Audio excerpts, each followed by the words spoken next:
Okay, good day everyone, especially Sir Don, classmates.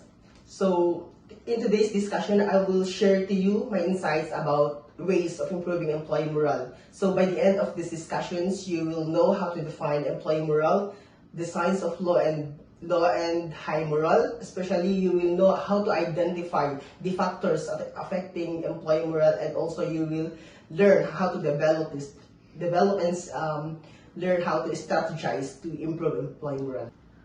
So, what is employee morale? Oh, employee morale refers to the level of enthusiasms, job satisfactions, and engagement that employees feel toward their work and workplace. So it reflects their motivation, commitment, and perceptions of their role in the organizations. This is according to Clarine Vredi. Why apit nga kailangan ti employee morale? That's because, syempre, if you are working to an organization, kailangan ti compensation nga nasaya at also the benefits. Kasi if your organization doesn't offer digitikas lang kahit mga compensations, like right compensations and right benefits, syempre ngumato ti employee morale, but no hanga nag-exceed the satisfaction mo, parang bomba ti employee morale. That's because nagkakaroon na ng lack of absenteeisms, what else? What do we call this? Higher turnover rates. And of course, another topic about employee morale is what are the importance of employee morale. So the importance of employee morale, of course, ang kakaroon iti productivity, can higher efficiency and reduce turnover rates. Of course, no nababati kwa ang kaslang ag-lead edi company iti kaslang bumaba iti ratings da bumaba iti kaslang what do we call this, iti kaslang production di kaslang company kaslang nga progress ti may isang company no nababati employee morale. Why? Syempre, no may isang nga employee mas active ka no adu iti kaslang benefits and compensations nga maiteted ni organizations kaysa di kaslang awan ti benefits na tas basito pa lang iti sahod na kaslang legitimate nga agliden nga ag downturn di may isang company. And also there are also signs of employee morale, high and low. So there are signs of low morale. Number one is increased absenteeism.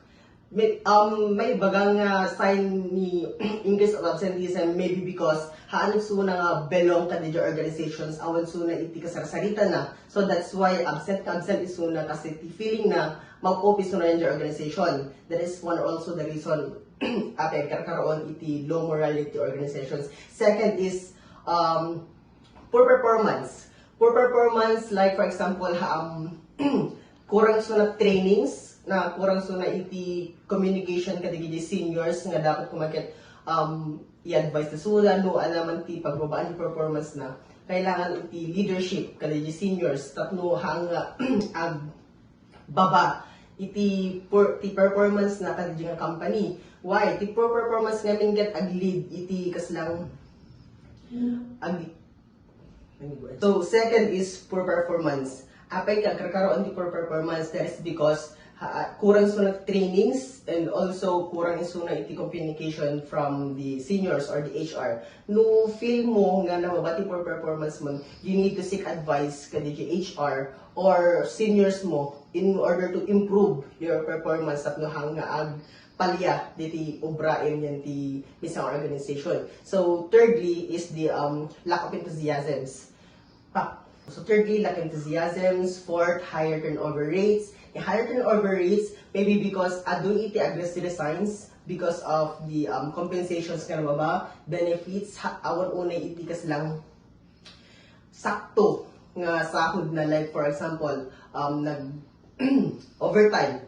But hanga na ikan ti overtime pay, and of course may nga reason na ijay na kay kakaroon ti higher turnover rates, especially no feeling namin ti may isang employee ket hanga feeling ma-feeling nga valid so na di company kakaroon so na iti higher turnover rates kas lang ti feeling ko I need to grow kas lang hana ka grow iti ka company because haan-met nga sakto di yung iteted ni company nga sahod and also the benefits nga ma-offer ni ko.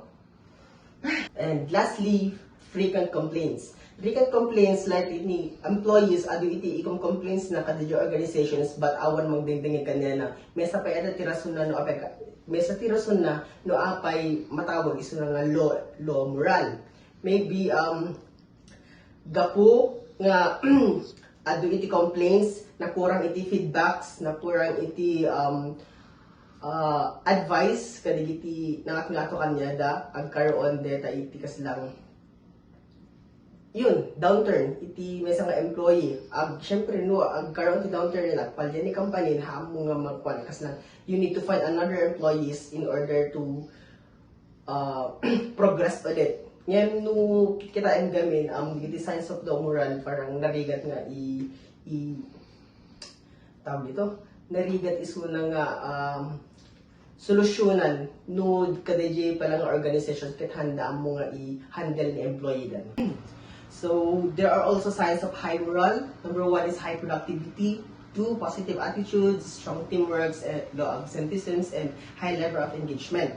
So, dito yung signs of high moral, dito yung makita nga tikas lang. Ang progress na organization din because of mayat iti communications da, mayat iti leadership, mayat iti teamwork da kadidyo mismo organizations, and that's why na mayat iti kas lang as an employee na mayat iti panag-productive mo kadidyo yan na mayat iti panag-growth mo because of napintas iti positive attitudes nga iparaparang or iparaparamdam digiti pada nga employee, and also the HR, managers, or under the organizations. So, there are also factors affecting employee morale. Under internal factors, there are leadership, communication, and work environment. Under leadership, of course, a poor leadership can cause disengagement to the work, while the communication, a poor communication can lead to miscommunications, lack of feedbacks. For example, ni mesa nga employee kailangan na iti feedback from the HR, but hanga the information ket hanga exact kasi lang kaya nga maamuan. And also the work environment, the internal factors affecting the employee, especially ang work environment, siguro digiti employee ket attitude, culture shock hanga papada iti culture, tapos jay hang kaslang ag sasabat iti iti team like for example kumaget shock among indigenous person tapos ni may sakit from abroad, syempre ag karoon iti barriers ijayan when it comes to culture, language, and also the do's and don'ts iti may nga di mesa nga anong kaslang patak niya sa employee. Of course, like for example, ni kung sa employee get aga po iti Thailand, adong mit dos and dos da. But shock, ni Pilipino adong dos and dos ko. Ni dos and dos ti Pilipino gamin nadayaw. Ati kas lang amin get good morning sir po, mano-mano kas dyan. Tapos ngayon ni Thailand gamin get bawlaw. Parang syempre agkaroon ti barrier na tikas sa panunod ti sa employee. Ati kas dilang ti para parang ni kas to eh.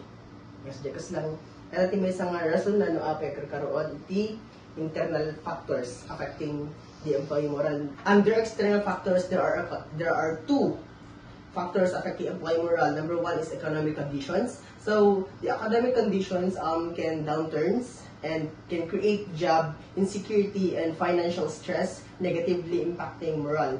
Also personal life. Why? Syempre at the personal issues such as health problems or family concerns can affect an employee focus and emotional well-being. Lastly, there are also strategies to improve employee morale. Kung ano nga back to discussions kon. Number 1 is recognition and rewards, professional development opportunities, work-life balance initiatives, creating a positive work environment. When your recognition and rewards, for example, kay ikamisuna iti kas lang recognition, like for example, employee of the month. Tapos ni professional development opportunities, work-life balance initiative, ikamisuna ti sakto nga day off, ikamisuna iti kas lang tawag dito, kas lang gym, like kas lang about focusing na ti health, hang mga dapat stress and iti may isang employee, ikamisuna iti kung bakit siguro ti Pilipinas ket aga hybrid work meten or remote work mabaling na i-offer pa editing sa organizations. Also creating a positive work environment. Dapat ket pantay-pantay amin awan iti bibin ng bangayan when it terms into culture or barriers. And yeah, that's all. So thank you, sir, for listening my discussions. Okay.